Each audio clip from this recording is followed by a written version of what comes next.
Tu as vu mon ayomoko en tête, Bokendaki na ambassade en aba pygmée, ok. Dans l'ambassade il y a Belgique. Alors tout le monde a qui ndenge barabango et ça maki, mais je pense que les Londres ont fixé biso vraiment. Qu'est-ce qui s'est passé? L'Oronini Bolinga qui pourquoi Bokendaki kuna? Matonde mingi ba nengwana biso pona bopesi biso maloba. Na ba téléspectateurs ba bazolanda biso na kati lokola na dibanda tina penza toyeli na etando oyo ezali pona kolimbolela bango pona nini tokendeki na ambassade ya Belgique pe nini yango elekaki kati ya biso na ba tokendeki kokuta na kati yambo nanu tosengeli koyeba biso banso soki umukusu elongo na bangonza na bakumu totelemaka mpona koloba na mboka oyo ezali po ete tozonyokama mpona bamindele wuta bakabola mabele na biso na conférence ya Berlin bazali koconsidere yango tina lelo eza nano bakoloni na bango na raison wana pasi nyonso tozoyoka na baforme na yango nyonso bango nde baza na base. Alors mpona yango toza koteya bayini kasi na lelo oyoyo traumatisme moko ezali na ba congolais piscose moko ezali na ba congolais tango bazoyoka ate ba américain baza soki batelemi quelque part ote ba belge balobi boye bazongisi boye yanto baite il faut kende na source, il faut traiter cause et non le fait. Nde tokendeki na ambassade ya Belgique parce que tokomela bango tokomeli pape tokomeli communauté internationale tokomeli ba américain tomona ki réaction te totindi mikanda ya mibale tomoni réaction te c'est pourquoi biso moko siko tokendeki memongo loba ni na kati yango wana memo toke kotika memo na koyebisa bango na kati ya memo toyebisi bango boye Congo ezwa indépendance na 1960 le 30 juin. Belgique a signé accord na Congo. Congo est comme un pays ami ya Belgique. Alors, tout ça qui va banderole tel que nous besoin mona. To komeli bango ba pygmée baza marginalisé, bankumu bobotela bango mabele. Bo sala ba relégation na bamboka na biso awawa. Et Belgique a violé accord il y a 60 aza ko violer l'accord il y a 60 azo considérer Congo comme la colonie naïe alors to sengi la Belgique a respecté l'accord il y a 60 et to sengi pe na Union européenne va respecter Congo to boy ingérence ou bango bazo sala na ba affaire ya Congo. Congo est un pays indépendant, Congo est un souverain. Na kati na yango bango bazana ndingisa te même ya kopesa ba dirigeant congolais mitindo ata ba sanction bazopesa et elongo banité po ce qui le congolais azoyoka pasi ezali bango. Alors tant to kende ki to komi parce que bango bakoyoka voya makelele est-ce que Bokomela qui bango avant que Boroya ou bien c'était une surprise pour Nabango? Il faut tout ça la bango surprise parce que tu comment Baboyamba biso tu as ça la bango surprise. To kendeki après Bayambi biso to continue kati to ke kokuta na deuxième personnalité attachée à l'ambassade de Belgique madame Aniel de Baker une kambaki biso bazaki na ba mapinga na bango. Bito yebisi bango objet obiso toye nango toye nini toye kotike la bino memo po ingérence na bino za makasi na makambo na biso alors que biso toza pays souverain il faut respecter souveraineté na biso. Bosolo na ina monoko nini yo na bango na monoko nini na tango ne senga gina lobela bango monoko yoka pe balobaka po interprète za la te acha matabisi na ye alongola biloko mususu e bongo ki bayoka biso malamu ingérence na bango eza makasi asali lokola wangana tozongisi na nzela bino batu boboma mbutalo mumba bosali sécession katangaise sécession kasayenne bino bolongoli Président Kasavubu, Boche Mobutu, bino kaka boye bobengani Mobutu. musée à côté bino kaka bobomi musée lelo susu bozo menacé Congo lelo kaka bino ba Belge ote biso to respecte ka souveraineté bon respecte ka souveraineté parce que ingérence na bino est clair groupe moko ya ba congolais ba politiciens congolais bobengisi bango kuna mais si ka boyebisa bango que non bokende parce que boza pays souverain bovanda na bandeko na bino boyokana po botala bowuti wapi bokomi wapi bozokende wapi po boluka bolamu na bino non Belgique a préféré ayebisa bandeko wana baya na Congo baya kosala posa ya Belgique na Congo désordre ezala o bakotumba bakozongisa boye bakosala boye peuple siko aza se retrouver na piscose moko makasi azomona lokola guerre kozala yana biseke madame il faut boye ba malamu bokanisa te d'abord o bozo solana aza spirituel mais ko bisa bino boye moni mandoki na bino ce qui on bozo tutela toloke parce que bozo na ba mandoki bozo na ba biloko ebele biso na bino to na problème mandoki na te e boko sala guerre na Congo te parce que Congo sala mandoki te Afrique sala mandoki te bozande na banyongo na biso oyo bino bosengeli ko futa alors c'est là qui wana besoin compromis zela na na dimbo na oyo compromis ezalité compromis ezali to limbo voilà photo qui na blombango parce que toza pe na ba téléspectateur azana posa yoka parce que boye ba ke moment eza makasi c'est bon alors lelo batinda bino bocha provision bino bozana bambongo ko tira provision na ndako non les provisions batia ngo pona ba fête ba no batia pona ba fête pona problème te kimia na mboka na biso to boy ingérence na Belge na mabele na biso alors botika to limbola batu bo balongola ko banga OK parce que batu ceux qui bazo banga eza bazo banga ni bazo banga ke mindele basaka na ba mandoki mindele basala kana ba biloko nyoso bakoyi ko ya lelo babomi bomi biso te bo bangela bango bongo te parce qu'il faut que bien que bateau bana nyongo na biso nde makambu toke ko limbolela bango kuna na kati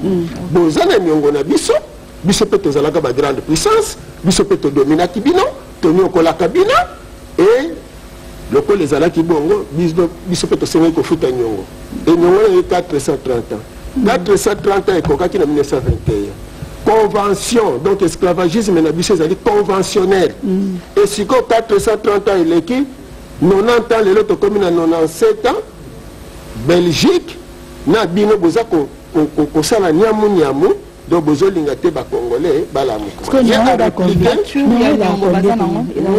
eza lelo bokoyi ko kalikila ngo bongo te keza combien parce que bakata batu maboko ba piya ba alors dans quelle mesure bakoyi ko futa nyongo wana logique toke nango eza boye nanu liboso tango na toza kolimbolela bango babiloko bango basala bango balobi na biso te eza badirigeant na biso bato baza na base balobi te badirigeant na biso te mais système bobino botia awawa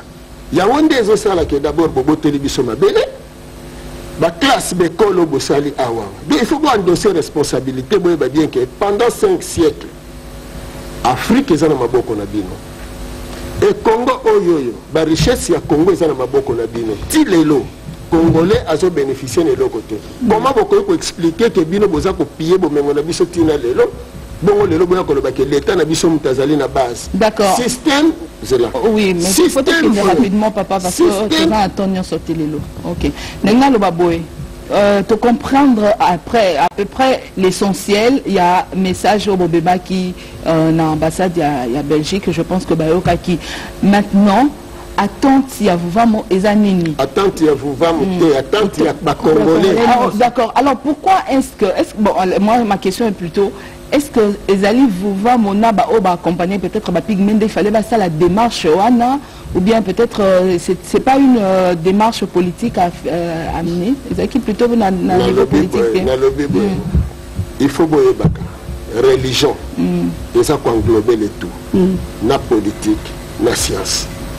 nous c'est ça la carte ya religion ce qui est lobby religion mais na ba image biso to moni plus et dans il va voir moi to moni photo simo ki mbango biso na République démocratique du Congo to na ba religion et béli avant ça là et loko ça là qui c'est bien au ça yango ida bien biso to féliciter to bité que za mabe est-ce qu'on est consulté à ba pasteur na ba sango mususu beaucoup tana bobilo so bo mener ça démarche wana religion nini religion africaine bayindo bazana religion na bango yango muté ko accompagner homme politique yango pe muté ko accompagner homme de science omoni ndakisa to la kisima bolakisi makamba bilanga tata nous makambo bilanga ntango alobi makambo bilanga alobi toza na mabele eza riche mais difficulté toza nango eza nini ezali éducation mutu aza koespere lola mutu azotanga classe neliki ake po te kobongisa ye mutu wana ayebi ntina ya mabele te ala mpona koconscientize mutu il faut olamusa ye nzoka bato tosengeli koassocie d'abord eza na bato ebele mpona tozwa kimia il faut toattaquer cause mais soki boyebisi bango ke boya bango balobi te mundele grâce à mundele bango bazovivre soko mutu wana komema ye ndenge nini bango tokenda oluka bango nalobi ndenge ozoloba wana ozalaka na chaîne ya télévision te combien des émissions tosala mpe tobengi bato tobengisaki na conférence tobengisaki tout le monde bapasteur bayaki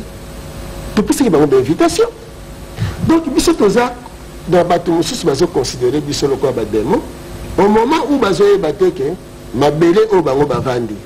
eza ya biso na bango mindele bakendeki kotia balimite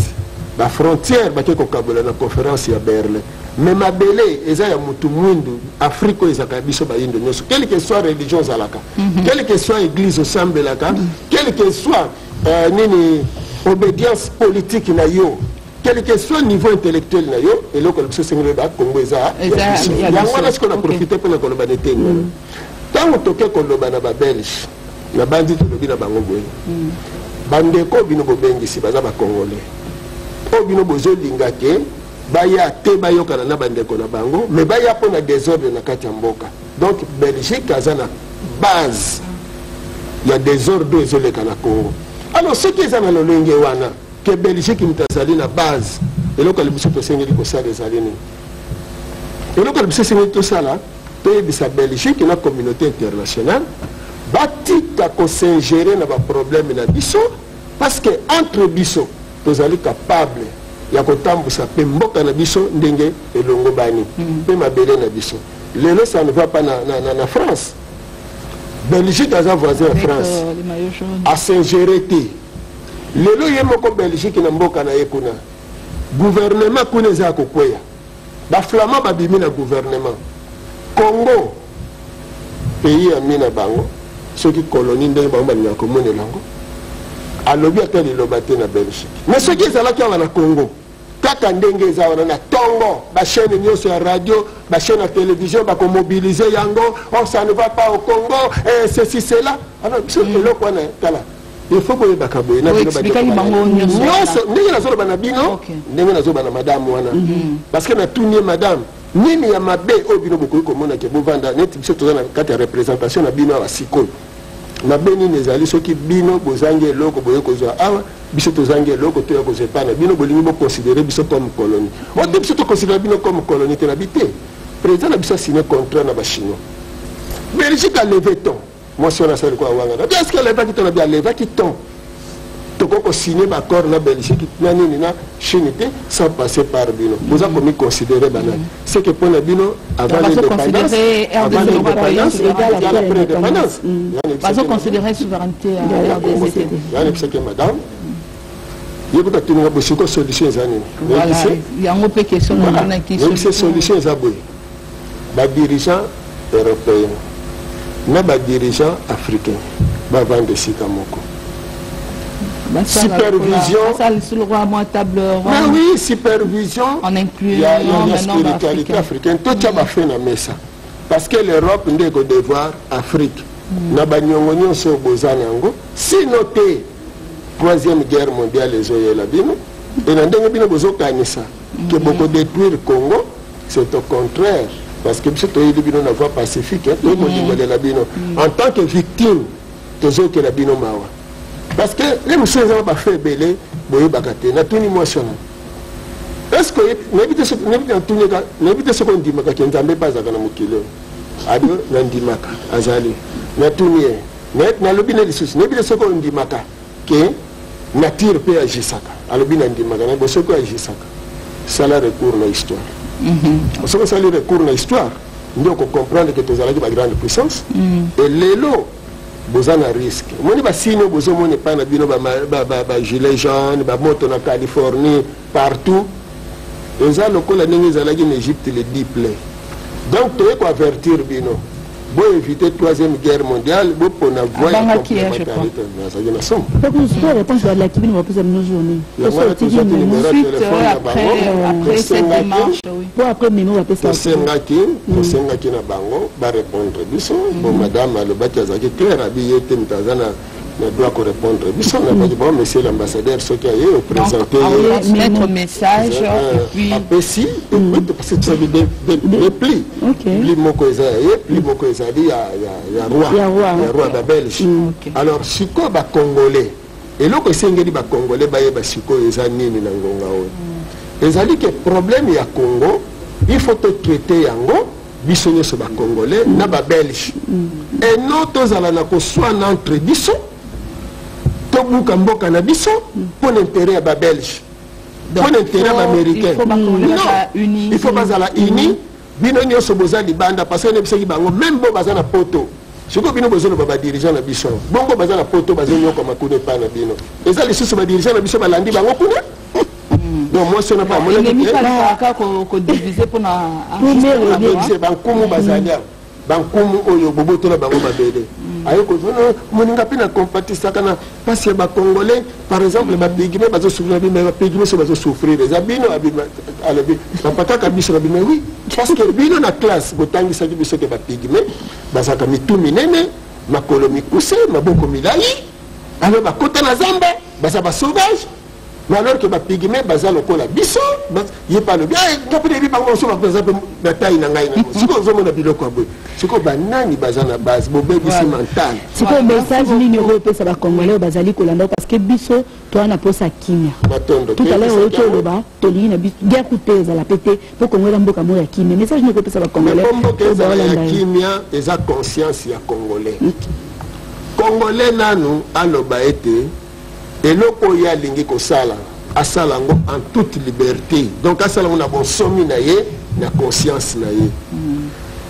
intérêt ya Congo intérêt ya congolais vaut plus que tout donc intérêt ya congolais ezali liboso ya nyonso alors tokoki kosala eloko malonga te sans indépendance soki toza libre te alors siko banani bakangi biso eza communauté internationale parce que lelo communauté internationale azomona que Congo elingi ko échapper ye Asie alingi azwa Congo raison yango wana baza na programme mababengi yango le printemps africain donc sikoyo peuple congolais ne sika nyonso azali soki lelo alaki ba belge tel que biso ndetoki kosolona bango ebisa bango ke toboyi ingérence na makambo na biso bokomona opposition na majorité bakovanda esika moko or soki opposition na majorité bavanda esika moko omoni nzambe tata mokili azolakisa bino bakongole makambo ebele nazoya azolakisa bino makambo ebele oyo bokoprofite nango le 23 elingaki ezala baélection le 23 tension ezalaki na kati ya mboka mais ntango oyo babengisi opposition na majorité bacandidat président babengi bango balobi totie le 30 lokola bango nyonso bamitie d'accord bomonini bandi kimia donc yango moto ezolakisa ke bakongolais soki botiki bango bosingere na makambo na bango te bazali prêt à construire mboka na bango le peuple congolais à se retrouver alors nayebisi susu madame wana parce que oyo eza signature na ye to conclure vraiment papa Kusu oui nayebi ke bino boza pressé ya kolakisa bamakambo na bino mais oui il faut tolanda programme mpe ndenge tobongisaki topesi autant ebele vraiment papa Kusu olobi ndenge kozoloba ano ozozwa minute na ngai nazoannonce que tu commis na souka parce que aux yeux sont même plus de temps plus de signature à maman na ouais na zibino tante mais na yende ko limbola bandeko ba congolais signature parce que tango tozali na ngana loba est-ce que ça na eloko oyo lobi na noté pona osto sukisa ezebele etikana loba la moko c'est vraiment on a alors indépendance na biso yango nde donc obozo mona ezali pasi ya kobota donc moi na lingi abota maman nango kombo na ye indépendance alors faut bosimba na makasi po ete toleka eleko oyo nyonso na kimia na souveraineté nyonso. Alors élection eleka soki ekoleka na kimia sans intervention, sans injonction ya baoccidentaux. Yango des preuves d'indépendance. Yango ekosala ke na suka na yango yo moko peuple oyebi ke songolo alekaki baebotikali bopesa songolo maboko po tokenda liboso. Mais moko te ayebisa bino avant, pendant pe après keno soki esali boye boma mboka, soki esali boye zongisa boye. Bamosusu babomba bana na mikili ya poto na basi e bamosusu baza na mbongo na bango, mais biso ba pauvre toza na posa ya kimia po to reconstruire mboka oyo. Alors bolongola kobanga bibotika koyoka ba radio na bango ya dibanda na bachaine na bango. Merci beaucoup. Merci. D'accord. Merci beaucoup. Permettre que tout ça merci beaucoup. Merci. Peuple congolais poso tokozonga de susu parce que tu as la possibilité il faut d'accord. Message à Kolamuka, message à unité. Je crois que les téléspectateurs va saisir en gros parce que Ezaki vraiment clairement dit par Papa Poussou, chef spirituel, to Sokandi, Sonyandi, là voilà, voilà, vamos. Merci d'être passé. Nous poursuivons notre programme. Nous allons prendre un film d'animation sur Noël pour les enfants.